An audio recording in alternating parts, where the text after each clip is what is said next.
tidaklah termasuk dari ghibah adalah, namun apakah ghibah ini termasuk dosa besar ataukah tidak?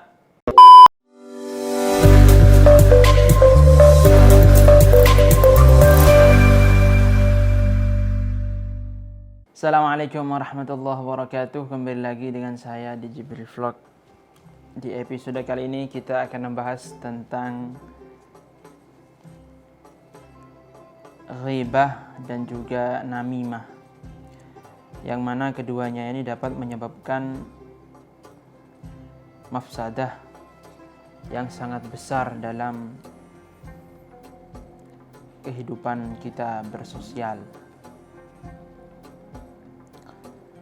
Yang mana ghibah ini berarti membicarakan orang lain dengan sesuatu yang dapat membuat dia marah atau membuat dia tidak suka. Juga namimah ini artinya adalah mengadu domba. Baik, sebelumnya mari kita buka dengan pembacaan suratul Fatihah.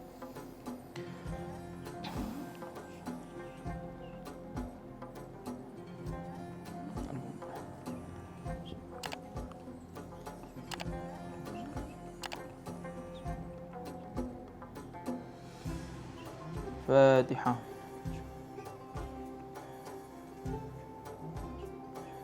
اهدنا صراط الذين أنعمت عليهم غير المغضوب عليهم ولا الضالين.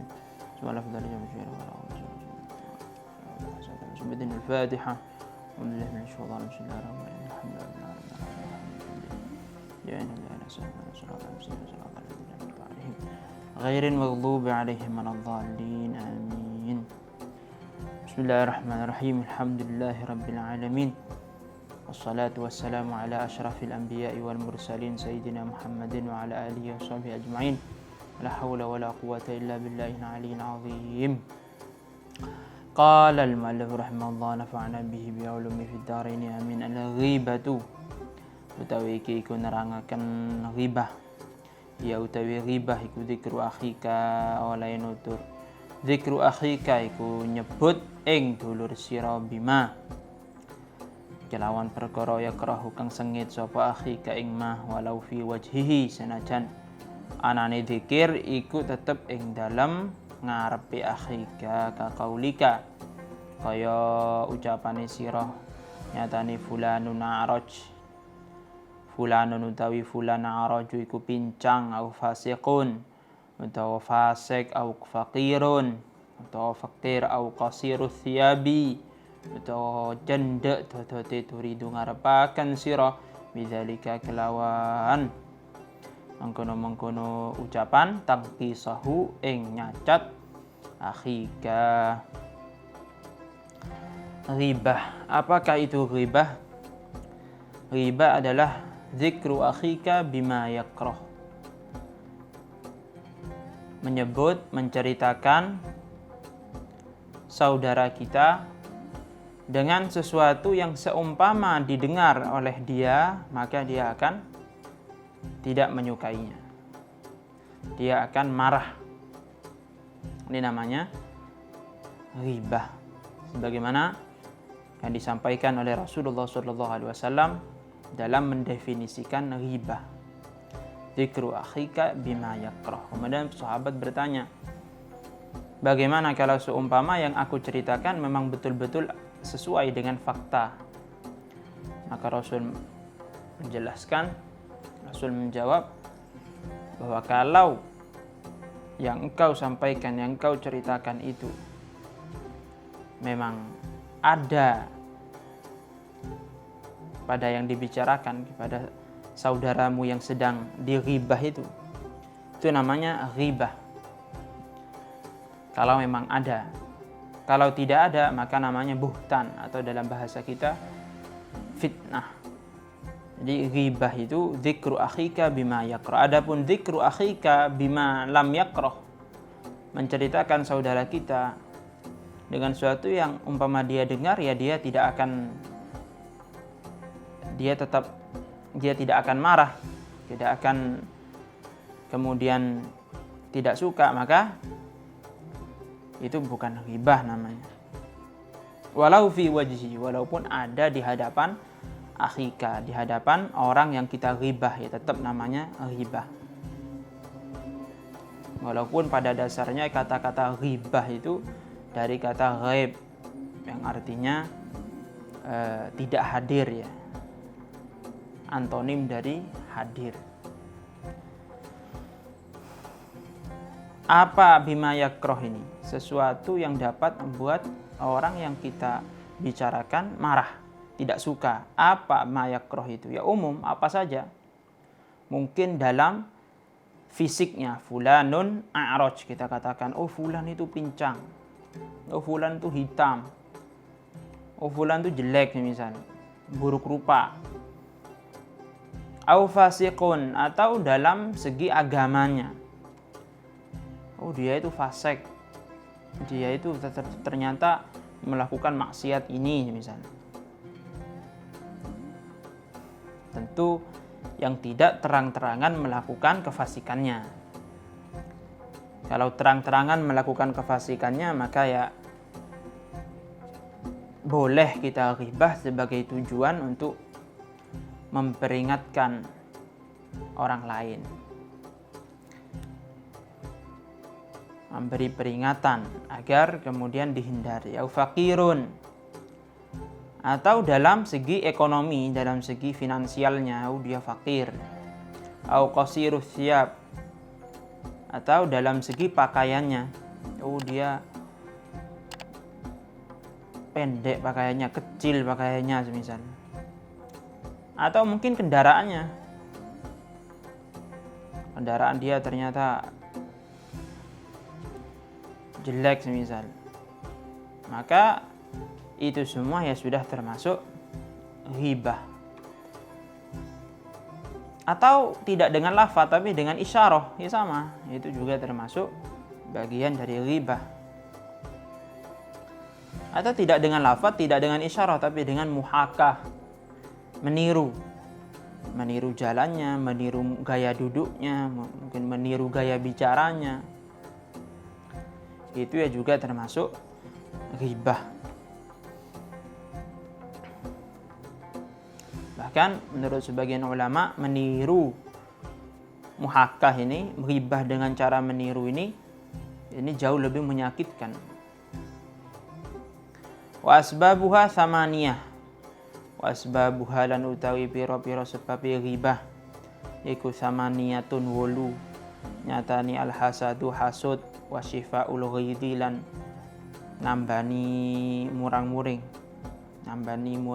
wa iradatu tarafu'i, ngarapaken ngelaporaken, wal mubadaratu lan aki-aki la ta'tilil mu'dzamaring ngosongi wong kang den larakaken alil wusuli saking tumeka ila muradihi maring kang den karepaken mu'dza, wal qasdu lan nejo ila tabri'atin nafsi maring ngelabaraken awak mujamalatu rufaqa ilan bagusi pira-pira kanca, al-azzu wal hazlu lan guyon, wal istihza'u lan keguyu. Apa sebab-sebab ghibah itu? Motivasi seorang untuk melakukan ghibah itu ada 8. Yang pertama al-hasad, hasud kepada orang lain sehingga dia kemudian menghibahnya. Wa syifa'ul ghaidhi, dia marah, ada emosi, ada dendam kepada orang lain, kemudian dia ghibah. Wa iradatu tarafu'i, mau melaporkan kepada hakim semisal. Yang mana ini diantara ghibah yang diperbolehkan, ya, melaporkan, karena menjadi wasilah ya bagi sesuatu yang penting, yaitu meminta fatwa, meminta petunjuk dari orang alim atau dari hakim. Tapi alangkah lebih baiknya apabila tarafu ini kita melaporkan kepada hakim atau kepada orang alim ini secara dengan lafaz yang umum, tidak langsung tertentu mengarah kepada seseorang. Jadi semisal dia ingin melaporkan seorang suami, semisal ingin melaporkan perihal istrinya kepada hakim, maka alangkah lebih baiknya tidak langsung menyebut namanya. Oh, istri saya siapa, semisal Fatimah begini-begini. Lebih baik dari itu dengan lafaz yang umum. Bagaimana semisal ada seorang istri yang begini-begini, itu lebih baik. Wal mubadaratu ila ta'til mu'dha al wusul ila muradih. Bersegera agar si mu'dha orang yang disakiti dengan ghibah tadi itu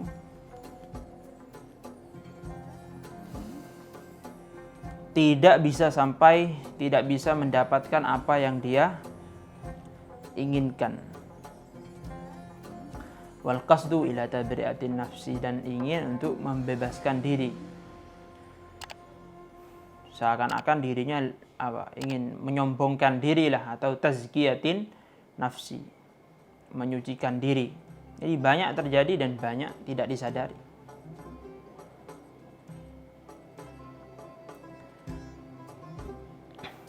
Jadi semisal ada seseorang berkata kepada kita, kemarin saya bertemu dengan Zaid. Kemarin saya bertemu dengan orang namanya Zaid.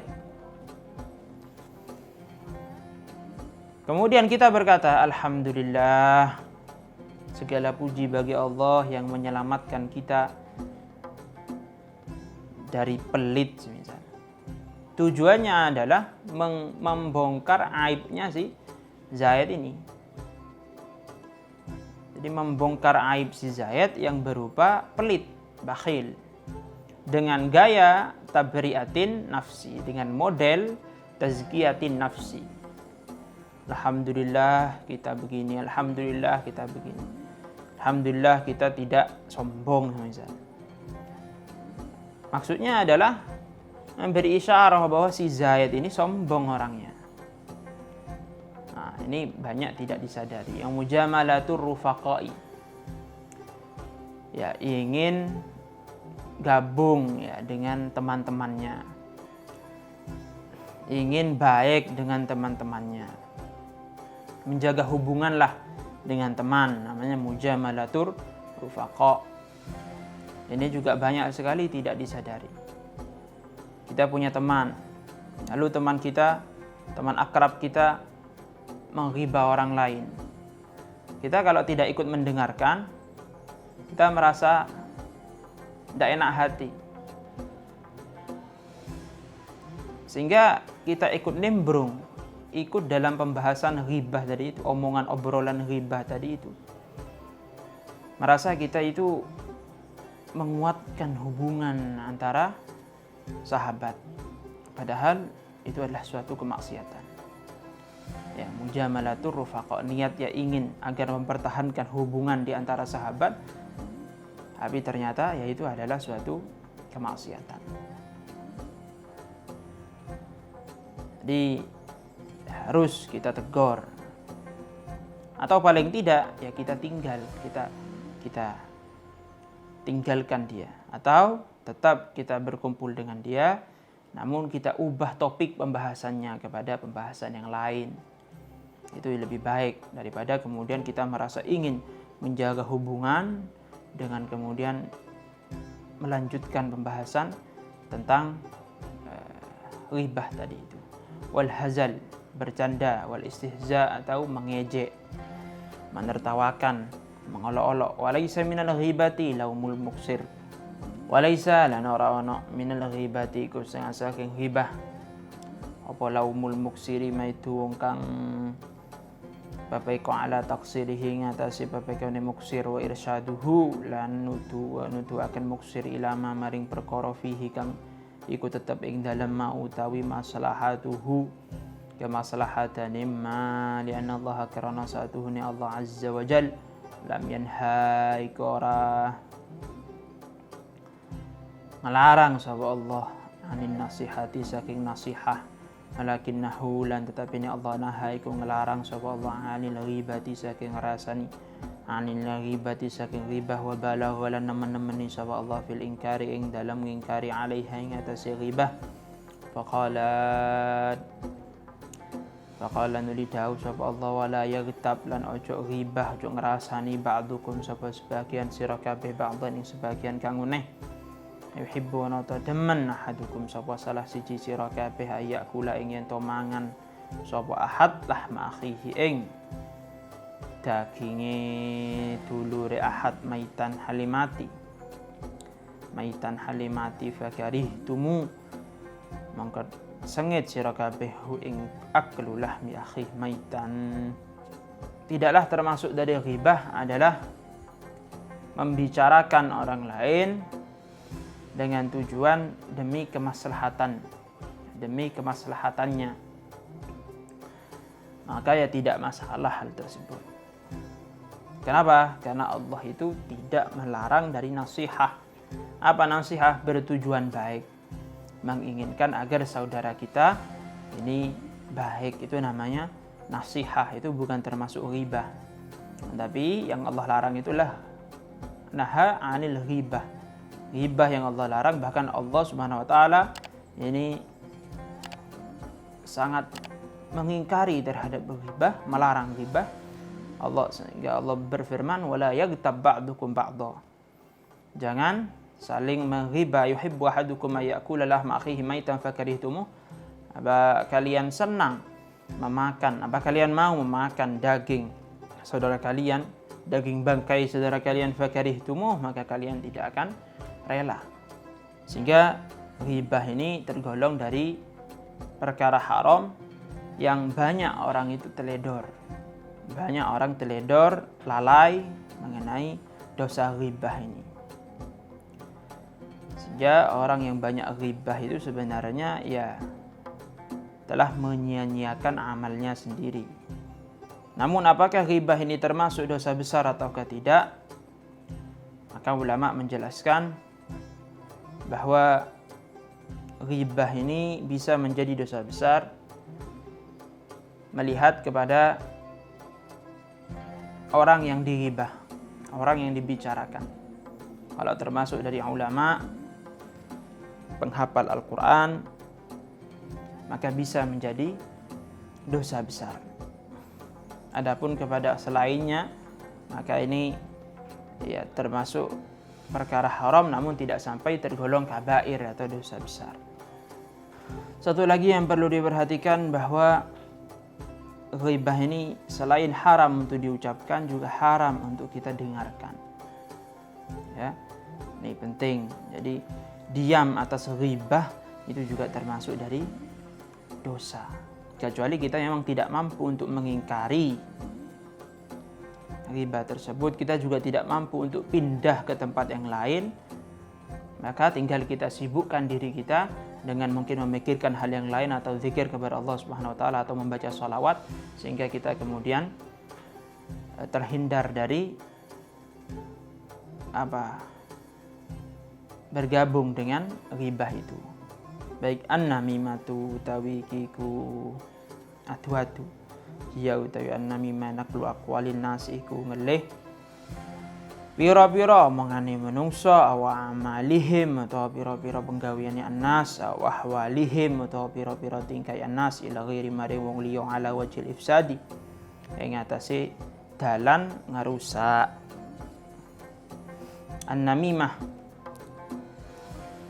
An-namimah, apa itu an-namimah? Memindah omongan orang-orang atau pekerjaan mereka atau keadaan mereka kepada orang lain ala wajhil ifsad.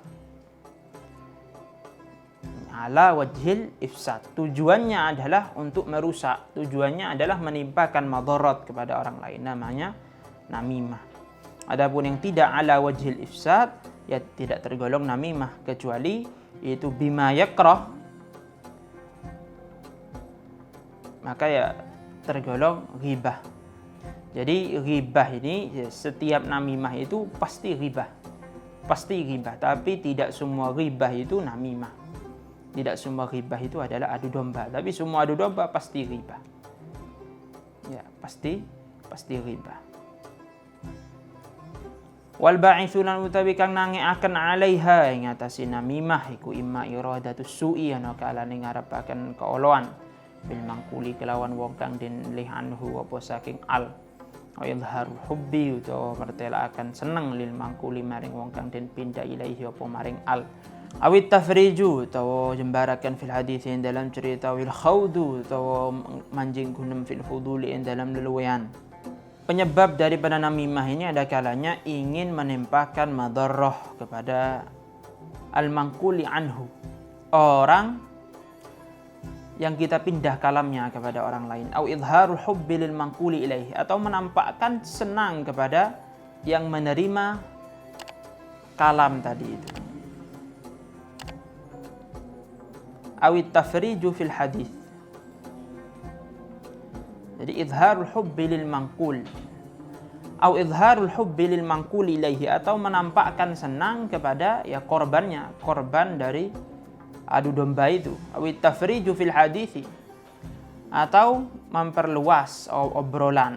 Awil khawdu fil fudul, atau mulai membicarakan ya, hal-hal yang tidak penting.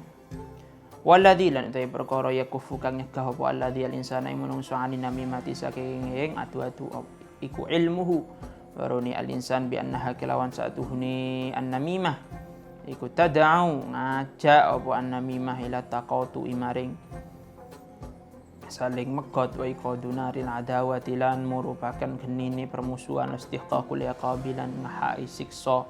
Qala dawu saban Nabi sallallahu alaihi wasallam inna habbakum satuhune paling dan demenaken sira kabeh ila Allah maring Allah alladzi ya'lafuna alladzina iku wong akeh ya'lafuna kang padha demen sapa alladzina wa yu'lafuna lan den demeni sapa alladzina wa inna baghadakum lan satuhune kang den bentu kang paling den bentune sira kabeh ila Allah maring Allah ku al-masya'una biro-biro akeh lumaku bin namimati kelawan namimah atu-atu al-mufarriquna tur kang misah-misahaken bainal ikhwani dalam antarane pira-pira dulur. Wa qala lan dawu sapa Kanjeng Nabi sallallahu alaihi wasallam ing daula yadkhul jannata namam la yadkhulu ora manjing al jannata ing swarga sapa namamun wong kang akeh adu-adu. Apakah suatu hal yang dapat mencegah seorang dari melakukan namimah? Yaitu dia tahu, menyadari bahwa namimah ini dapat menyebabkan taqatu, putus hubungan. Wa iqadu naril adawah, bisa mengobarkan api permusuhan. Wastihqaqul iqab, dan mendapatkan siksa Allah Subhanahu wa taala. Nabi sallallahu alaihi wasallam bersabda, "Inna habbakum ilallah alladzina ya'lafuna wa yu'lafun." Orang yang paling dicintai Allah adalah orang yang dia baik kepada orang lain dan orang lain baik kepada dia. Jadi dia cinta kepada orang lain, ya juga orang lain cinta kepada dia. Wa inna abghadakum ilallah, orang yang paling dibenci oleh Allah adalah al-masya'una bin namimah, orang yang banyak melakukan namimah, adu domba, al-mufarriquna bainal ikhwan, yang memisahkan antara saudara. Oleh karena itu kita juga apabila ada orang bercerita kepada kita tentang saudara kita yang buruk, maka hendaklah kita kemudian tidak langsung mempercayainya dan kita mengambil husnudzan, mendahulukan husnudzan kepada saudara kita. Dan kita jauhi orang semacam ini. Karena orang semacam ini akan sangat berbahaya bagi hubungan kita dengan saudara-saudara kita. Waqala sallallahu alaihi wasallam, dan Rasul sallallahu alaihi wasallam bersabda, la yadkhul jannata namam, tidaklah masuk surga orang yang banyak mengadu domba. Adapun sesuatu hal yang dapat mencegah seseorang itu dari melakukan ghibah, di antaranya adalah apabila dia menyadari bagaimana kekurangan dirinya sendiri, aib dirinya sendiri. Betapa banyak aib dirinya sendiri sudah dia yakini. Karena dia pasti meyakini itu. Karena dirinya sendiri yang paling tahu mengenai dirinya. Hanya dirinya sendirilah yang paling mengetahui tentang dirinya. Adapun aib orang lain yang dia ketahui itu hanya segelintir saja. Hanya sedikit. Ya mungkin ada aib lain tapi itu tidak pasti. Tapi aib yang pasti diketahui, yang pasti ada itu adalah aib dirinya sendiri. Jika dia adalah orang bodoh lebih mendahulukan dzan, orang itu begini, orang itu begini, orang itu begini. Mendahulukan dzan, berarti hanya sebatas dugaan saja, tidak pasti. Daripada yakin, yaitu aib dirinya sendiri yang dia ketahui. Dan itu pasti diyakini, itu karena dirinya sendiri yang mengalami. Itu dia tinggalkan, itu tidak dia urus. Dia malah sibuk mengurusi aib orang lain yang mana dia masih itu sebatas dugaan saja, belum pasti. Baik, saya kira cukup sampai di sini dulu. Wallahu a'lam bissawab. Al-Fatihah.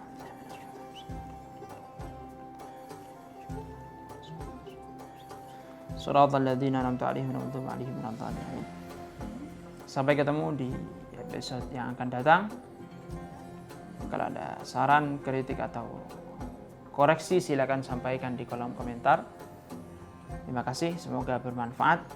Wassalamualaikum warahmatullahi wabarakatuh. Jangan lupa subscribe, like, and share.